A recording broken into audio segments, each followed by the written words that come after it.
SME, c'est la Société Maconnaise d'entreprises électriques, spécialisée dans les réseaux secs, dans tout ce qui est réseau électrique extérieur, de distribution, type EDF, Enedis. Et on est réputé dans la profession pour être des lignards, donc pour avoir cette maîtrise des travaux aériens. Et également dans les métiers de l'éclairage public, l'éclairage sportif et festif. Tout ça avec une grosse partie également de travaux de génie civil pour faire les tranchées pour enfouir les réseaux.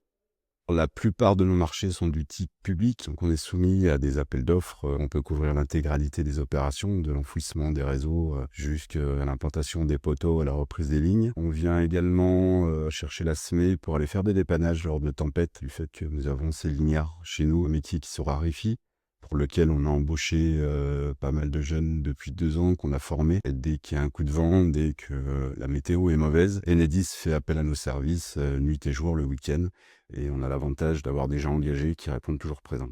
Alors l'entreprise se porte plutôt bien avec des gens qui lui sont très fidèles. On s'évertue à rester sur la région puisqu'on prône des valeurs qui sont liées au développement durable, à l'employabilité locale. On peut travailler avec des élus qu'on connaît. On a ce territoire vraiment de valeurs et de cœur. Notre cœur de région, c'est notre cœur de métier. Et c'est vraiment fondamental pour nous de pouvoir œuvrer dans un endroit qu'on connaît et sur lequel nos gars sont fiers quand ils passent le week-end, montrer à leur famille, à leurs enfants, leur chantier, la qualité de ce qu'ils font et avoir le sourire des élus quand on passe et être toujours grandement bien accueilli parce que on a un boulot de qualité et ça se ressent en permanence. Pour intégrer une scope, surtout quand on n'est pas à l'origine de la création, il faut en être intimement convaincu. Ce côté fédérateur, partage des résultats m'a toujours énormément attiré. Il faut accepter également de remettre en cause sa fonction de dirigeant. D'où la nécessité de partager au quotidien tout ce qu'on peut faire, tout ce qu'on va faire, d'avoir un conseil d'administration qui peut valider mes projets et qui me fait confiance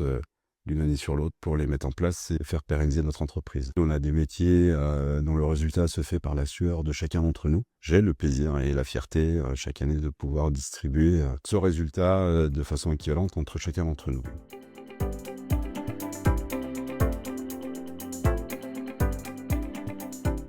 Je suis arrivée donc à la création de l'entreprise, donc ça va faire 32 ans cette année. J'ai été élue donc il y a 2 ans, présidente du conseil d'administration et mon rôle c'est de veiller à ce que les décisions qui sont prises par la direction générale soient bien conformes aux valeurs coopératives, aux valeurs de la société et toutes les décisions importantes sont discutées et validées avec l'ensemble des administrateurs au cours de nos conseils d'administration. Ludovic est directeur général, donc lui il va s'occuper de la gestion au quotidien avec les clients, la gestion des chantiers et autres. Le fait d'avoir scindé la gouvernance en 2, ça a apporté un petit peu plus de dynamisme et je pense que ça renforce aussi la confiance des associés. Ce que je trouve intéressant, c'est le fait justement de ce modèle où les salariés ont la possibilité d'être associés, donc qui ont quand même une voix dans les décisions. Il y a beaucoup plus de démocratie. Participer pour l'ensemble des associés aux assemblées générales, c'est quand même une source de motivation aussi. Ça renforce une implication et un esprit d'équipe de l'ensemble des salariés, je pense.